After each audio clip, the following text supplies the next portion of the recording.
You're listening to a Stand Up New York podcast.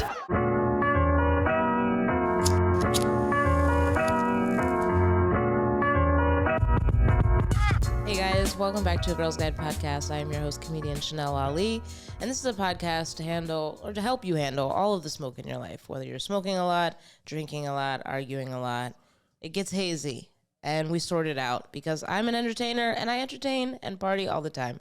So I have my comedian friends on, and we talk about their partying and their lives and their tips and tools to handle smoking in their life, and hopefully it relates to you. I'm so excited for my guest today. He's so funny. You may have seen him on The Late Late Show.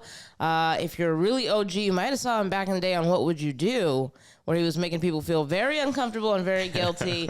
But if you're really, really smart, you might have even peeped him in Hustlers with a bunch of whores all over him. Gianmarco Soresi. Hello. Welcome. What would you do? Deep cut? Yes. Deep cut. You know, I want to jump right into it. That show made me very uncomfortable. I could never be one of those comedians that does like a lot of prank stuff. I'm so relieved to hear you say that because it is so uncomfortable.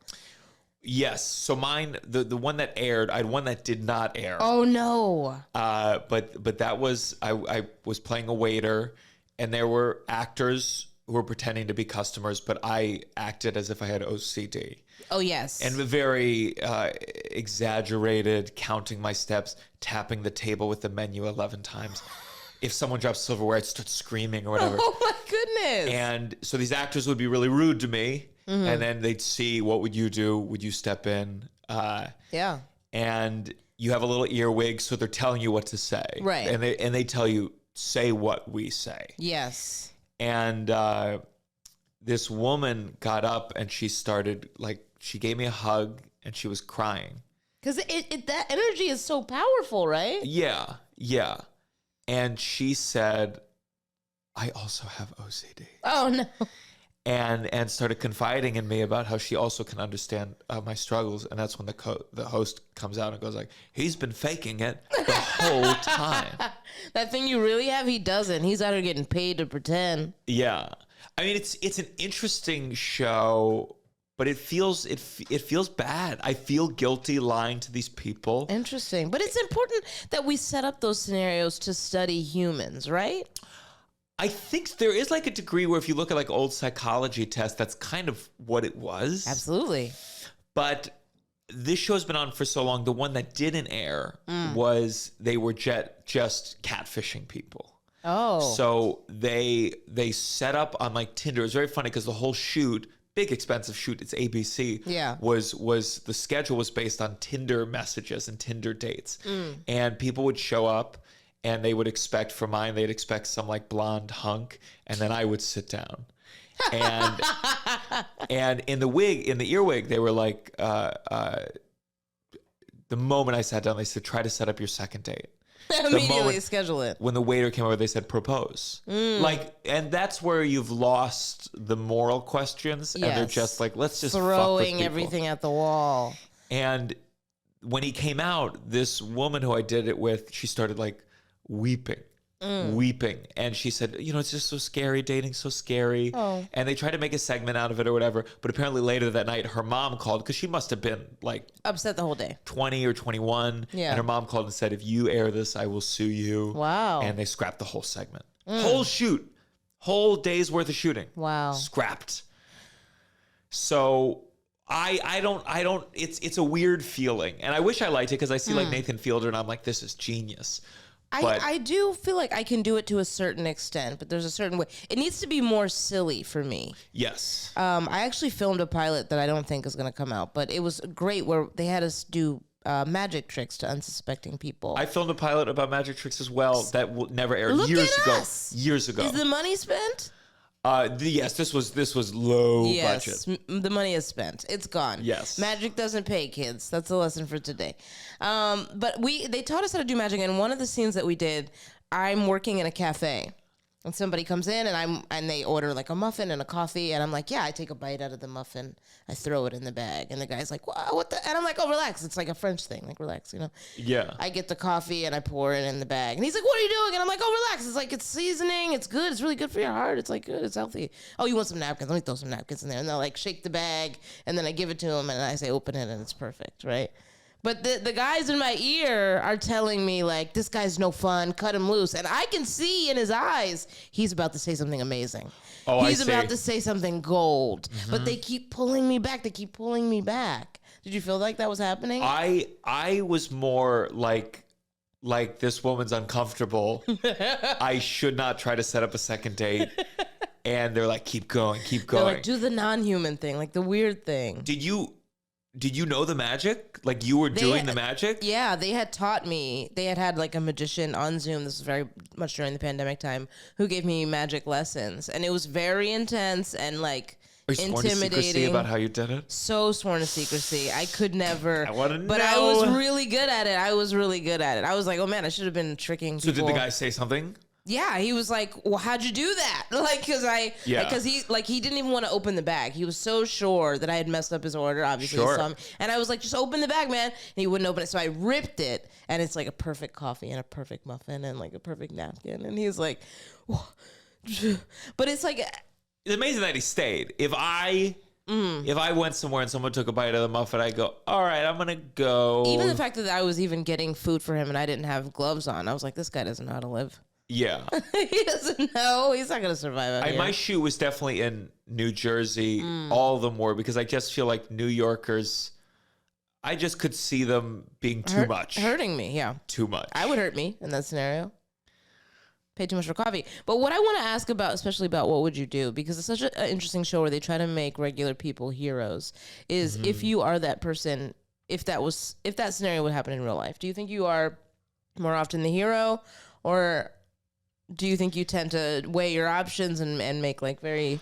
There's a lot of New York. I mean, certain scenarios where you're just like, I don't want to get hurt. I'm definitely, I feel like a fight's going to happen. So I think if I saw someone bullying someone as outwardly as these actors were bullying me to someone with OCD, I would be like, hey, fuck you. Yeah, like, hey, what the fuck? Like, you're assholes. Yes, but I still am very like there was I don't know if this reflects well on me or not, but I was on the train. It was just me and a woman and a guy. And he was like hitting on her, and she was like rebuffing it. So I think she had an engagement ring on. And then he started saying, like, he said, like, in Islam, you'd be wrapped up. We wouldn't even see you. Like, he started harassing her like a bat. Your whole body is out. Yeah, and like totally like went from hitting on her to like suddenly he's a religious conservative. He's like, you're disgusting anyway. Really an amazing religious awakening he had just from being rejected. Yes. And like in my mind, I thought this guy could beat me up. But I am tall and like I'm with it, and it was just us on the train. Yeah. And so like I did a thing where like I stood up like I was a dumb tourist and tried to like stand between them as if I was awkwardly looking at the maps. So you intervened, but anonymously in a very nonchalant way. Yeah, in a way, and I could see he was like getting frustrated. But I think I had my headphones in. I don't think I was listening to anything at that point. Right. But I just tried to like be between them until we got to the stop. Yeah. So hopefully, we love a quiet hero. We love that. Yeah, if we stopped and John Quinones came out and said, "Yaron, what would you do?" You I'd would be burst like, into tears. I'd burst into tears. I had my mom call and say, "If you air that," he was trying to get home from work, and you guys made fun of him. But that's a great. I never think about like the tall privilege of like how you can just use your tallness. Sure, I think I experience the world very differently. I think people don't fuck with me simply because I'm tall. How tall are you? 6'4". 6'4". He's taken ladies. I am. Yeah. We make sure to say that on my podcast. But you know, it's always. I remember I lived in Harlem for a very long time, and there was like a group of guys who would just smoke pot outside my building, which I didn't mind. Yeah, it was fine. But I remember a woman came over once, and she was like, "Could you come down and get me?" And it was just like I was like, "Oh yeah, I don't know what it's like to see 6 guys just hanging around. For Yes. me, they offer me a joint, but I have no idea what that person's experience and it's is. running a gauntlet at a certain point because they're not going to continue with regular conversation. It's an essence change immediately. I remember this was even during COVID. A couple months later into COVID, where I was moving out and they offered me a hit of a joint, and I was like, "Fuck it." You guys better be out here being high, but not harassing ladies. Yes. But you just don't know. It's always the thing with men. I mean, I will never know how a man is around when it's just him and another woman. Of course. I will never know until I see it. Well, I will say that in my life, I am more often the hero. Not because I want to be, but because sometimes I just can't stop myself, you know? Like when I see something happening, it's not always, but sometimes it's like in public, I just cannot stop myself from saying, hey man, why are you yelling at her? Or like just random things like this. But it doesn't always fade well for me because I have such a childish face. Like I look like such a young girl. So I even one time was like trying to help this guy who literally was on the subway tracks, like gonna kill himself. Everybody was shouting at him like, you asshole, like we're trying to get home. The train is coming. We can hear it coming. They weren't even mad. They weren't even like, save yourself. They were like, dude, come on. You do this. They're just going at him. They just hate him. And so eventually I get up and I walk over and I just bend down and I'm like, hey man, like this is just, you don't want to do this. Like this is crazy. I know you probably had a hard day, but like this is not the shit that you should be trying to do right now. Like, come up here. And he was like, I know. Like, I could tell he was drunk. I know. I'm just like fucking around, whatever. So he gets up there and then he starts messing around and he gets into a fight with another guy, right? Sure. And so then another bystander starts screaming at him, I can't believe you're fighting. That little girl just came over there and got you off the tracks. That little baby just saved your life. And I'm like, hey, I'm a grown up. You don't have to address me as a child. Yeah. He made it seem like I was a 7-year-old that had just said, come on, like, mister. How could I kill myself? Yeah, that's what it was. He made me feel like I was selling cookies all of a sudden. Life is so innocent and beautiful. Thank you, little girl. This little tiny baby girl just helped you and you're going to get into a fight? I was like, Jesus. What stop? This was West 4th, like really late at night. Wow. Like maybe 4 a.m. What are you doing at 4 a.m.? Goddamn. West 4th, we stay out late over there. You don't know? Sure. You don't 4 a.m. know. Come on, you're at if the cellar. If it's 4 a.m., I'm taking that cab. You're I'm at taking the cellar, the hit. yeah? Yeah, not till 4 a.m. Oh No. my God, 4 a.m.? If I'm taking a subway at 4 a.m., something has gone really wrong with my life. That's interesting. So tell me about your relationship with partying. Like, do you hang out? Have you done the late nights? I was always a homebody. I think that's why I didn't get into stand-up comedy much earlier. I think it was like I just wasn't very social. Yeah. I think I grew up with divorced parents, and I was at my dad's house more often or not on the weekends. That's just how the schedule. And he was, looking back, depressed. And I would just spend the weekend with him. Right, keep we him would company. We would watch TV. Yeah. He'd go to bed, and then I'd watch anime. And that was like my life. I just wasn't very social. Yeah. I didn't drink until much later in high school. I didn't really smoke pot until after college. Yeah. Honestly, me either. I didn't really smoke much. Yeah, I wish I had. God, I wish I had. But all that drug training was really, all that stuff was really effective on a neurotic person like me. You were like, I'm not trying to slip down this road and slide into heroin. Of course. Or I think they just, I still have that thought with cigarettes. I just view them as like dirty. And I think it was effective to me as a kid. I was susceptible to that kind of marketing. That I remember some like in 8th grade, some freshman who he had gone to high school, he came back because he had a younger sibling at the school. And he's like, hey guys, I smoked pot last weekend. And I was like, I literally like had that where I was like, no, that's bad. You shouldn't do that. Yeah. And I remember that feeling of, because it's the feeling of superiority. Just a feeling of like, you are doing a wrong thing. Like he had to succumb to this thing that was calling him. Yeah. And I could be a hero to stop him from this. So I was always antisocial. I struggled with big groups of people. Yeah. And then college, I went to University of Miami. And it was so wasted on me because I was doing musical theater. I was really disciplined about being a singer. I was just getting up every morning and practicing. So I never went to parties. I really saw discipline as like this great virtue, or that I would be able to succeed in this. I would be able to guarantee success in this volatile business because I would be just so talented and so smart and disciplined. So focused. And I think alcohol for me, like being hungover, I hated it. Mm-hmm. And I always, even now when I have friends who get hungover at this age, I'm like, what's wrong with you? Did you not have your big glass of water before bed? You didn't stretch? There's no time. If I'm drinking, I'm like, gotta have the big glass of water. Mm-hmm. And so I loser in college. And in college, you were studying theater. Yes. That was your major. I was a musical theater major. Mm. And now, from my college experience and also my high school experience, our musical theater kids were partying hard.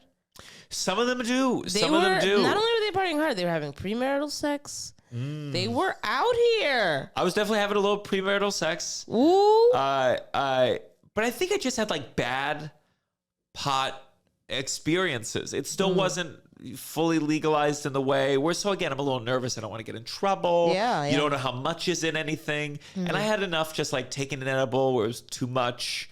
Or my girlfriend at the time, she got stoned. And we both got stoned, and we were having sex, and she ended up peeing on me, like full on, because we were too stoned. Did she warn you, or it just happened? She thought when I first started stand up, this was like, early stand up is so like just graphic. It's just like every time you ever fucked becomes a bit. And I did this act that I was on my back, but she was on top. And I think she thought like she was having an orgasm or she was squirting or something. She was like, this is wild and crazy. And even I was so stoned, I was like, damn, she's really wet right now. And then I was like, it's out of control. What is going on? And then when it falls over the brim of myself, I'm like, something is wrong. Something is loose. And I was really, because I get squeamish, but I knew in that moment, like, this is a tough moment for her. You got to be a gentleman. I was like, oh, a little bit of pee. Let's just wrap up these sheets. It's all okay. And inside, I'm like, I don't know if I'll ever have sex again. Yeah. Were you like trying not to vomit? Did you feel like really grossed out? Not vomit, but just like, oh, God. That's the feeling. Yeah. Like I wasn't trying to get pee on me. That wasn't the goal. It was a full load of pee. And it was a college twin bed mattress with plastic. So it's going over the sides. Was she mortified or was she I think she was, but she was, I think I handled that one moment in our relationship quite well. That when she peed on you. And yeah, luckily we were both so stoned. I think it was okay. Yeah. I remember being really high right after college, like edible high, and trying to hook up with this guy. And we were so turned on that we were both just like throwing our bodies at each other in this like that advertising salesman, that balloon inflatable guy. We were just like two inflatable guys, right? But then when we really tried to do it, we realized like, oh, we're actually too high because we couldn't hold our heads up. Like, I remember him being like, and I'm being like, no, we just couldn't do it. And then we just had to go to sleep. Yeah. And then I think I moved the next day. So I didn't even, it was like our last chance and we fucked it up. But so that was my like, I think I started getting more into pot when I got into like stand up. I probably would be more of a drinker, but it's really more about like calories. Like I think I drink beer more, but I'm just like, For me to get drunk on beer, I have to have like 4. I'm a huge man. Yeah. Yes. And I'm just like, it's too many calories. Yeah. And with stand up, I think I got into pot because I remember I would always, when I did roast battles, I would always get stuck. I just couldn't think of any jokes. And when I got stoned, I could write so much. Everything becomes a little funnier to me when I'm stoned. So I think I could catch the funny thought. And a lot of it was shit that I'd write down. But I would always, like, leading up to a roast battle, I would plan a night where I would just get blazed and write. And that's when I really started enjoying pot. And how were you smoking it? I think I just got a vape pen. I was never super into flower, more just because I think the flame, there's been enough times that I've burned my eyelashes that I was like, I gotta keep it safe. Yeah, I think I started, when I graduated college, I did like a 3 months around Europe, like backpacking would be pretending that I didn't get as much money from my dad as I did to do this. I went hosteling around. I know you did. I went hosteling, and that's where I started doing like a little bit more, went to Amsterdam, tried the different things. Yeah, I love Amsterdam. But it was just pot.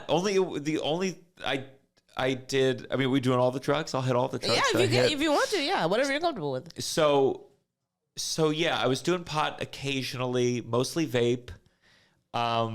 Then I did cocaine, I think 3 times in my life. Always bad. I thought cocaine would be right up my alley. Why? Because like I love that. Because you have uncles. What? I'm just saying, like, you think it's like you have a family personality that you're like, it would be great for me. Because I'm an egotistical person with a lot of insecurity, and I thought doing cocaine would like make me feel confident. Like, would just curb that confidence for me? I'd be like, screenplay. But why weren't you like a little squirmish about putting something in your nose? I was scared, and I was scared of a heart attack, and I would never do a lot. I mean, we're talking like the first 2 times I probably didn't do enough to even feel anything. You tasted it, yeah. But then, I mean, a lot of this has to do with I did it for sex, where like a woman like who I slept with once and it was very bad reached out to me and she was like, "I just got some cocaine. Do you want to come over and do some cocaine?"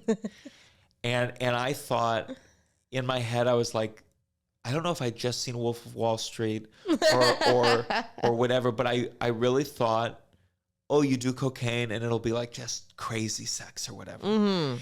And we went over there and first she wanted to do like bumps off the keys, but it was my first like real time doing it. So I was like, no, we have to do it off a mirror. Yes. You were like, I need the whole experience. Exactly. Yeah. But the only mirror she had was like on the door and it was like big. It was that is ridiculous, Gianmarco. So we barely got it onto like her like countertop. I mean, it was a real struggle. And we made the lines. We did a bunch of lines, and I was like, okay, I think it's kicking in. What? So we were hooking up, and then I went to get the condom, and I could not have been softer. Oh, of course, yeah. I could not have been softer, and I eventually I shoehorned myself into the condom and then shoehorned myself into her. Yeah. And it was so it was so passionless and it was a task. It was awful. It was an awful feeling. And then my heart was beating really fast. And so I did a Google search, has anyone ever died from cocaine? And they were like, Len Bias, other people. A lot of other people. Many. I didn't have to go to page 2 to find the story. I honestly feel mostly bad for the girl in this story, only because she almost fucked up her whole mirror just to try to have sex with you. Trash dick. You know what I'm saying? But also I do blame her at the same time, because if she's advanced to cocaine, then she should know. But how many articles have you read about these incredible parties from the 1970s when Rick James and all of these people were doing pounds of cocaine and then having orgies and stuff? I don't know. I don't understand. Yeah, but people are exaggerating and they're lying. I mean, maybe they were just bumping into each other and they remember it as something amazing. I think it's very hard to know how honest people are about sex, because I mean, comedians will be honest about shortcomings and failures and bad sex, but I think the other day it was Scottie Pippen's ex-wife maybe was we'd have sex 4 times a day. Yeah. And they're telling me, I'm like, shut the fuck up. Not every day. Shut the fuck up. Who's believing this? I'll tell you who's believing this. Some 15-year-old reading it, like me at 15 being like, wow, 4 times a day? That's how you got to do That's crazy. That's crazy. That would hurt. It'd be awful. It'd be so awful. He couldn't play basketball. He'd be Michael Jordan if he took some time off. Saved his energy for the court. How many naps is he taking in between? So that was cocaine, and then I just started getting more into pot, and now I'm a very much into microdosing pot. I'm going to the gym after this. I have it's 2.5 milligram with a little bit of caffeine pill that I got in Denver, and it makes it feel a little less boring. I feel a little more creative. I don't really feel stoned. Sometimes I forget that I even took it. Yeah, and I'm really into 2.5 to 5 milligrams of pot. That's kind of my perfect zone. If I'm socializing, that is not enough for me. Yeah. Yeah, I'm going to need at least 25 to 30 milligrams to feel it. 40 to get high. 50 to have a great night, probably. But I have dosed myself with really large quantities on accident. because I just opened a pack of 5 gummies and read the package wrong. I was like, it's only $2.50. Oh, they were $2.50 each. Yeah. They were $2.50 each. I was just at the Moon Tower Comedy Festival, and Brendan Sagalow, who's a comic, was there. He did not look appealing at all. It was like a Ziploc bag it was like fruit roll-up, weed, edible, but it was all mashed together. And it was the middle of the day, and he offered me some, and I wanted to be chill. So I was like, sure. Yeah, yeah. And then even as I put it in my mouth, I was like, I'm only going to have half of this, but I didn't want him to know. I didn't want him to feel offended. And as I was chewing on it, he was like, yeah, it's like 1,000 milligrams or something. And I was like, suddenly I had no idea how much I was taking. I thought I was taking like 5 at the most. Yeah. And like 30 minutes later, I was walking to a workout class. I was like, fuck, I am fucked. Way more fucked than I want to be for shows. And outside of like your hometown or like a place that you're very familiar with. It felt scary. And I just like, they were shows, they weren't super important shows, but like I would not get that high before a show here at Stand Up New York, let alone at a festival that I've flown to.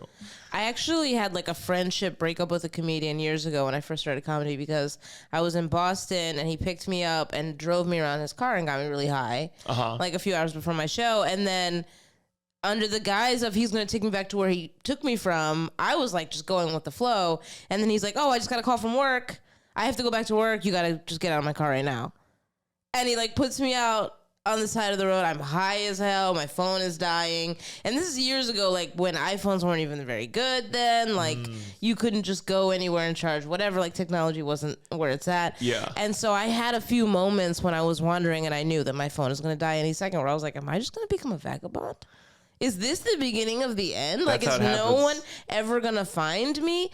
But yeah, I had to have a friendship breakup with him because of that, because I just felt like it was so irresponsible. And also, you're a bad friend. Sure. How old was he at this time? We were both like in our mid-20s, so we were pretty new in comedy. He's not doing anything mid-20s, with you his should have life. figured out. I mean, he should have known not to. I just remember, like, especially drinking in high school, like, it's so crazy, obviously, that it's illegal or that the consequences are so extreme, because I went to this one party and I had half a beer because I was not a partier. Yeah. But I had a friend, he got drunk and he had driven there.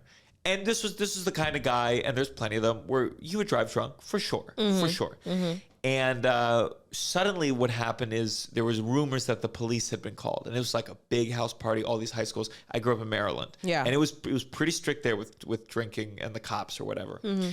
And it was like a little cul-de-sac, and he got in his car, and I was like, I got to get in this guy's car. He might be a little bit drunk, but I'm not getting arrested.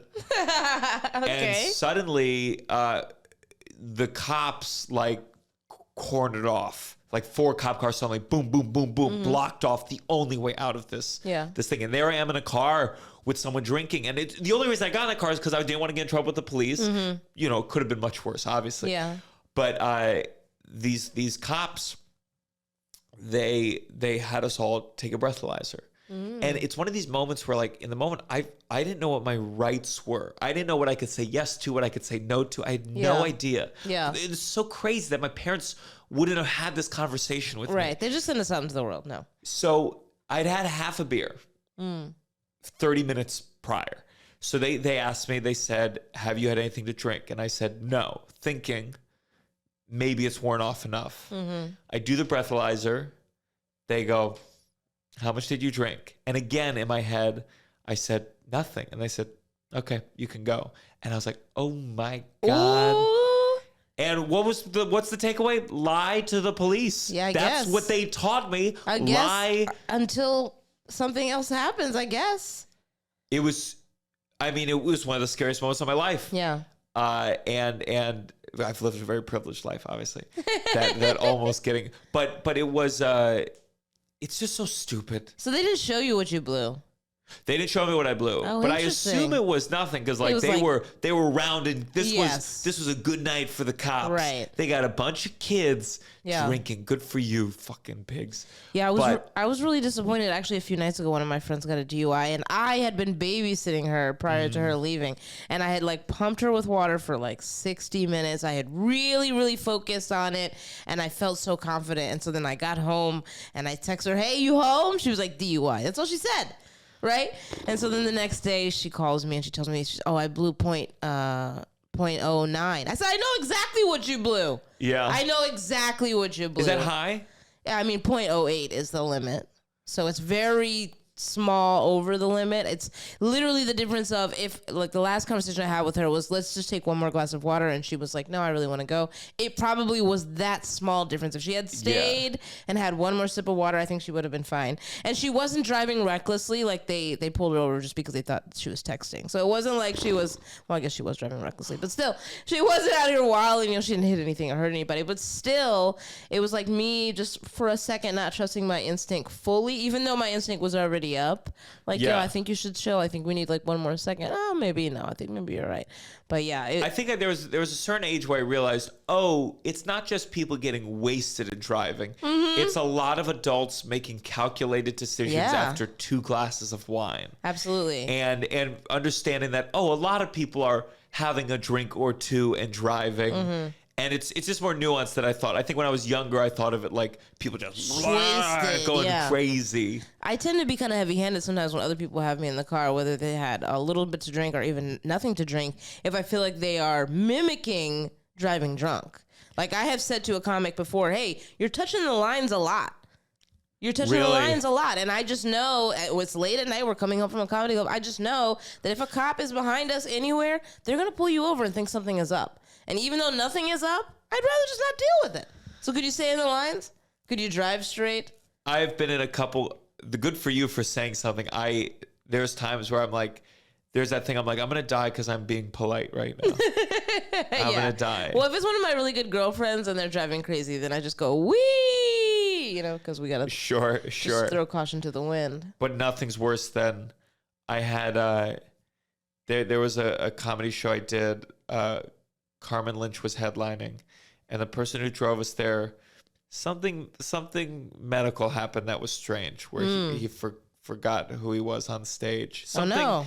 something scary. Something reset. Something reset and kept resetting, and she had to drive us back, and she had not driven in a while, and it was a shit car, and it was raining, and it was the scariest night of my entire life. Oh my God. And I looking back, and I have more money now, but if I was in that situation, I think now I'd like to think I would have said, hey, I'm going to get off here in the rain and stay at a hotel. Yeah, it's just not worth it for us to try to get back. I'd rather take a $500 Uber because this How long was the drive?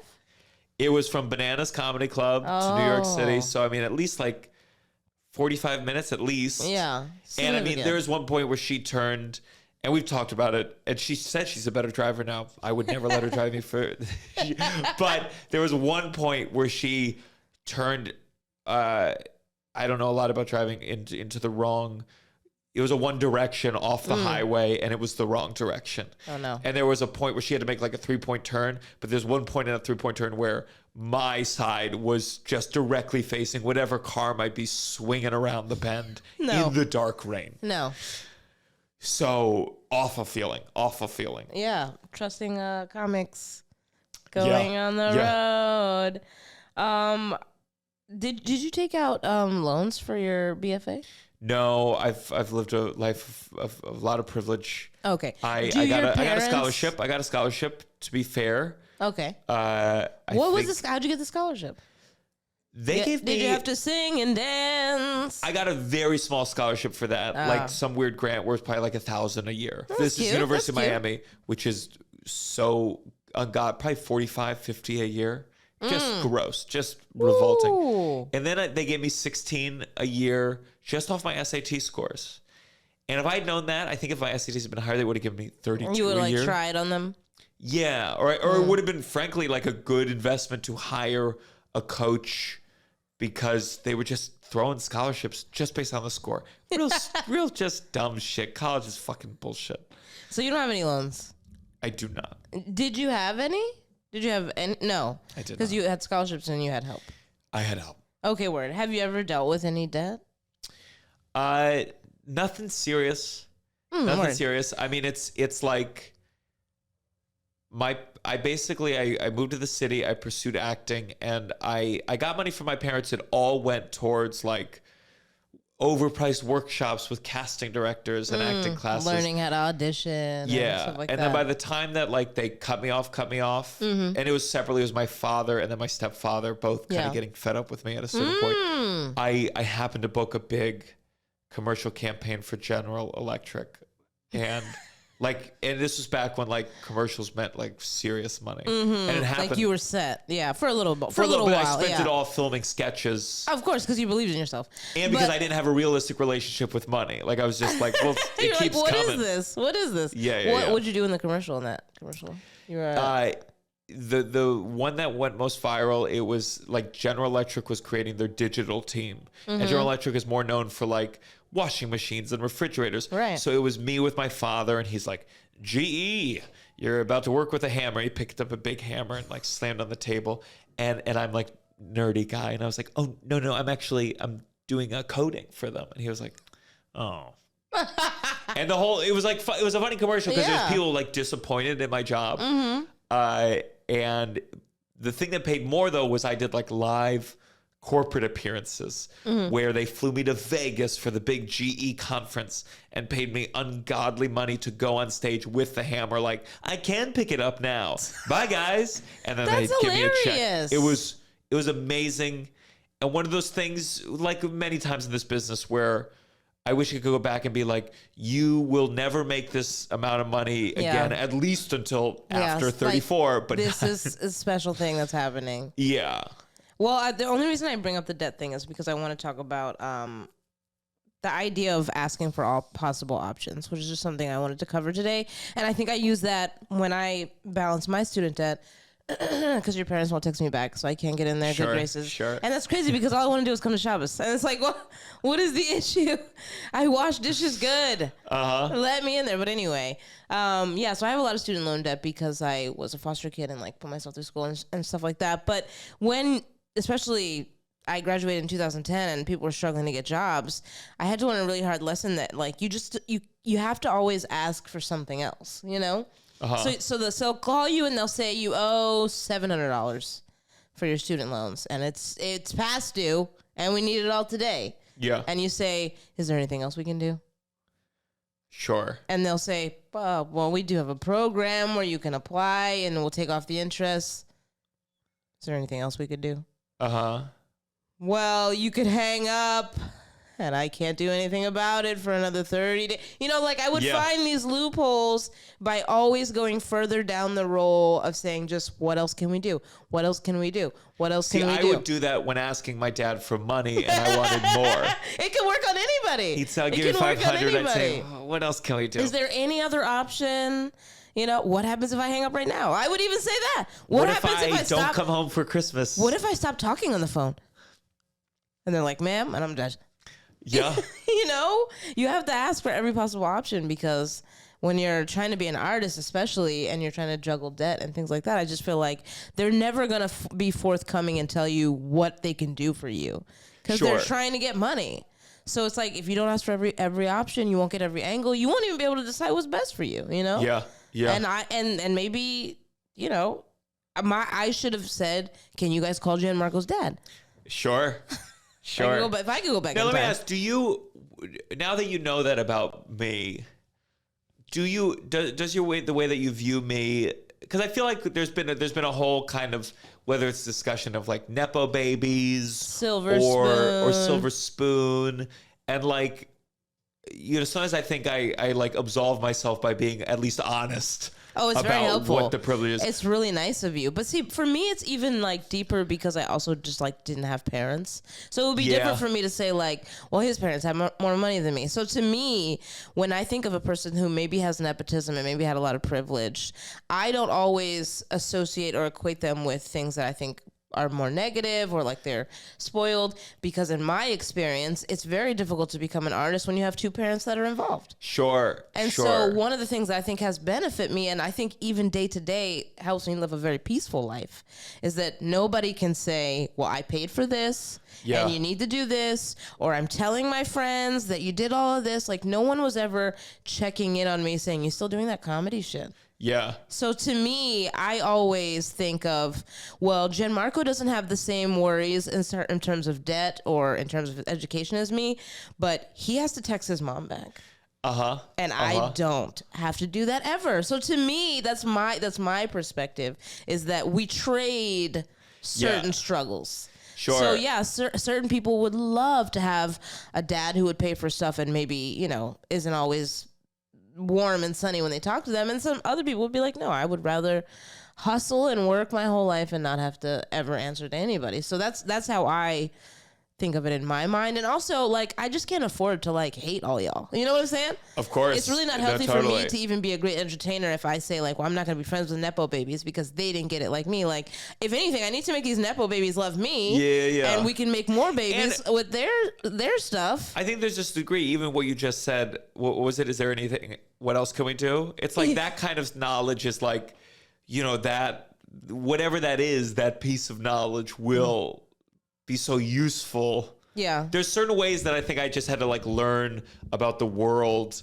and how it functions, because I just was limited, or you know, I didn't have like a regular job, and I think I was so lonely in my 20s. And I had a friend once who was like, go get a job so you can meet and have a community and know outside people. And I fought it like hell, because in my mind I was like, I'm working to be this great artist, and I was working hard. Like that's how I always justified it in my mind, where I was like, I don't want a job, but I'm working I'm not partying. I'm investing. I'm just investing. Yeah. It was all an investment. Investing in myself is a very powerful thing. But then you get older and you're just like, you can only invest so much. You can only work so much. You have to live a life. You need to meet people. And ultimately, I think like, especially with my father, I think there were like a lot of things, a lot of behaviors of his that I put up with when I was younger, because I needed him to continue funding my life, that because I didn't call them out earlier, we never fixed them. And then when I was financially independent, I was like, I'm not dealing with this shit anymore. Yeah. And we just had an imbalanced relationship. Yeah. Because for so long I was dependent on him. Yeah. And so now when you're self-sufficient, do you feel like it's a little more balanced? To a degree, but I think it's just a little bit more estranged in general. I feel good now figuring out my life in terms of the income I make, and then now I have, you know, my little LLC, and I pay people, my overhead's suddenly much higher, and it's definitely fun to figure out. But I try to never take for granted the fact that I know if I failed miserably, I'm not going to be homeless. Yeah. And it's like, that's a very different, there's people who they could be. Absolutely. For me, I would have to go through so many nets would have to break. Not just my parents. You'd have my uncles, you'd have my to aunts, start loving drinking and my cocaine. siblings. You would have to stay hard while you're doing cocaine. Like your whole life would have to just, you know, spiral really for you to become that type of guy. And I just think it's like, I don't know. I think the thing about like having those privileges, it's just, you have to constantly remember them. And move forward. And whenever you see other people making decisions or dealing with things in their life, you have to just, I think the most obnoxious people are the ones that just forget. They just forget those things. And it doesn't make me feel that like guilty. Yeah. But it's like, all the time. I mean, this is the story of the world. It's just people not realizing that other people's circumstances Are different. far different. I mean, a perspective outside your own is it's a gift that I think a lot of artists have, but not the average person. But I will say, I don't know how you feel about this, but I plan to be, and I obviously am very successful in terms of comedy and being an entertainer, but I plan to have a Nepo baby. Of course. I want to make Nepo babies. Not only that, I would like to adopt and then create a Nepo baby. That's important to me. It's on the list of tasks. I would love to have kids that one day have so much of everything that they need that all I have to do is try to put some sense into them. Yeah. You know, instead of the kids that I grew around who had all of the common sense and all of the street smarts and nothing tangible to help them to, find a resource to do things that they wanted to do.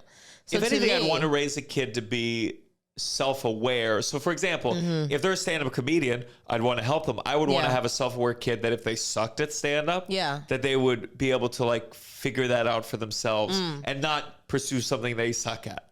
But if they did stand up, or if they said, you know what, I'm fine just being a middle for the rest of my life on the road, I'd be like, sure, I'll give you all the help you can get. I want my kids to be good public speakers and I want them to be funny, but I don't know if I want them to be comedians. I'd like to make a funny judge.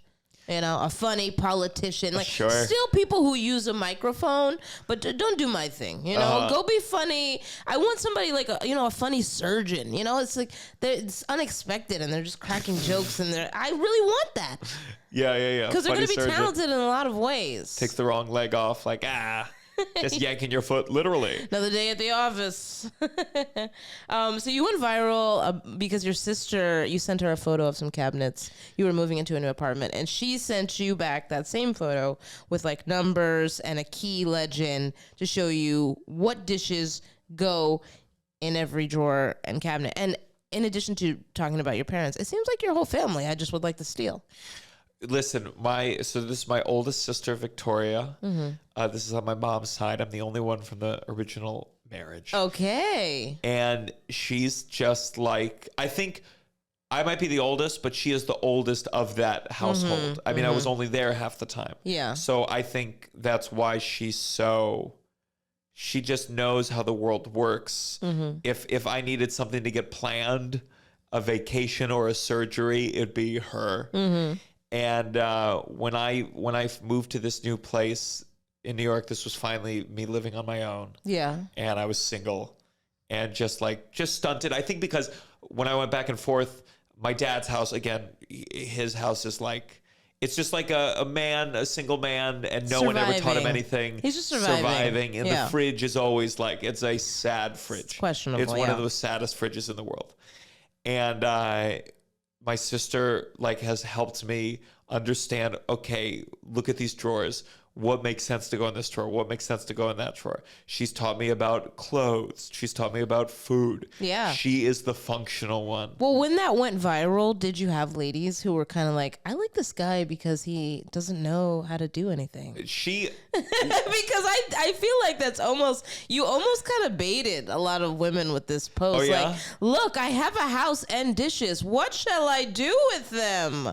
I think there is definitely that appeal of the project for women, and I think when my girlfriend Tova has also taught me a lot, and I think there was a degree where it was, if I was trying to figure out a fashion thing, should I buy these shoes? Yeah, I'd be like, do I go to my sister or do I go to Tova? Yeah. Whose approval do I ask for first? Now it could get complicated. Yeah. Or if my sister likes something and Tova didn't, it'd be like, oh God, I don't want to pit them against each other. Just got to burn both options. And they're definitely good, but I feel like they both hold that role in my life. Yeah. Where they help me or tell me what to throw away, what to keep, what fashion thing.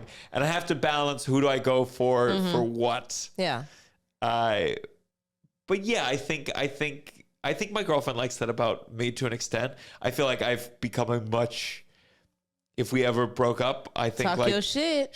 And I think this is obviously a burden of if we ever broke up, the next woman should go to my ex and say, thank you for making him so much better of a human being. And I think that's the burden with many heterosexual relationships, where the woman really teaches the guy how to put sheets on. But look at you being and bed self-aware. frame. Now, this is a really important part of it. Sure, but does awareness absolve you of your shortcomings? I don't know. No, a man in the crowd, I asked a man in the crowd the other night as he was coming in, I said, hey, do men learn lessons? He said, yeah, but we unlearn them.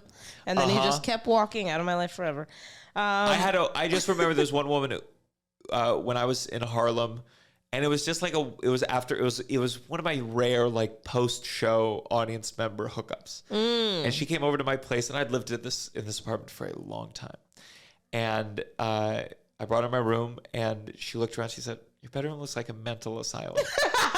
What's wrong with it? It was just there was nothing. There was nothing. It was nothing. Cold and just white walls. Just go to IKEA sleep. bed go frame. to sleep in here. You come in here, you go to sleep, or you wake up and then you go to sleep again.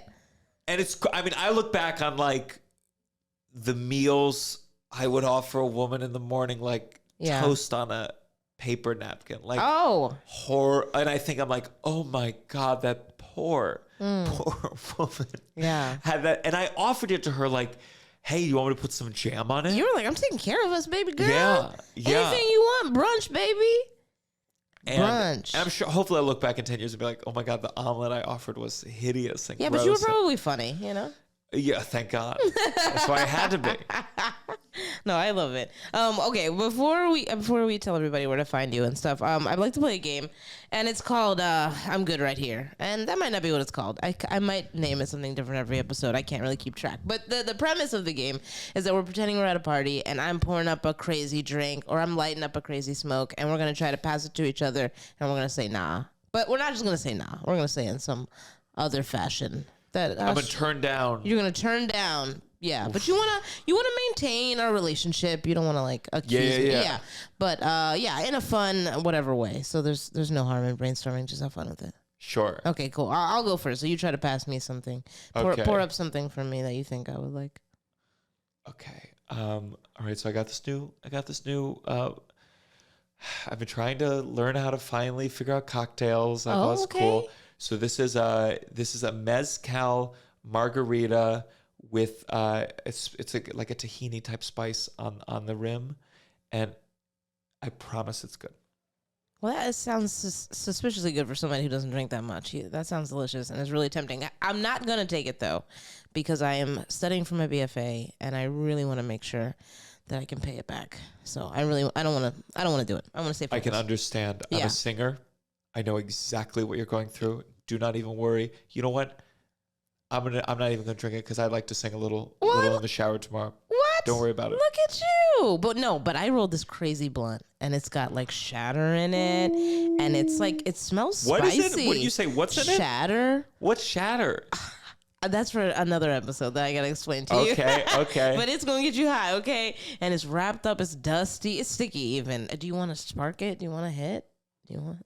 It looks so good. I have an early flight tomorrow. Oh, the early flight. And if I do it, if I'm like even a little stoned when that plane takes off, I am a mess. I just visualize it crashing, exploding. Yeah. So next time, absolutely. For the safety of everybody, you're not going to smoke tonight. I can't tonight. Okay. We'll do one. That looks good though. Your joint rolling abilities, that's amazing. Thank you so much. That's amazing. Thank you so much. I almost don't want to smoke it just to maintain the art. I know. You want to just let it live forever? Mm-hmm. Okay, we'll do one more round of this. You try to give me a drink. Okay, I got these. These mints, they are just 1 milligram. What? Each. Oh, just to drown myself in those. Yeah, you can have 1, you can have 5, you can have 10. You know what? I'm not even going to, because I want to stay in like my great like centered state of mind, so that I can keep texting your dad and try to get in his will. Sure. And that's really important to me. And I don't want to say something that I can't unsend, because he hasn't updated his phone. Oh, not at all. So I can't unsend it after I send it. I feel that. Yeah. I feel that. Thank you so much, though. All good. But you know what's crazy? It's so insane. I have some mushrooms over here, and I sprinkled some DMT on them. Damn. And don't ask me what form the DMT is in, because I don't know. I just sprinkled it, and now it's on there. And yeah, so we're going to eat these kind of like as if it's a stir fry, just like some mushrooms. You want some? My girlfriend has been trying to get me to do DMT sprinkled mushrooms for like years now. And I told her I'd do them with her eventually. If she found I did them without her, She'd be pissed. she'd be hurt. Yes, and that would probably hurt my career. So I don't want any problems with her. Yes, she's very powerful. She books all the comedy. She books all the helium comedy clubs. You did pretty good. I don't really feel like anybody's going to peer pressure you into getting too high. All Brendan Sagalow did was like, "Hey, you want some?" And I was like, "Okay." I wish if I had done this, I would have had the skills. But I was like, now you're prepared. I was like, sure, 1,000 milligrams.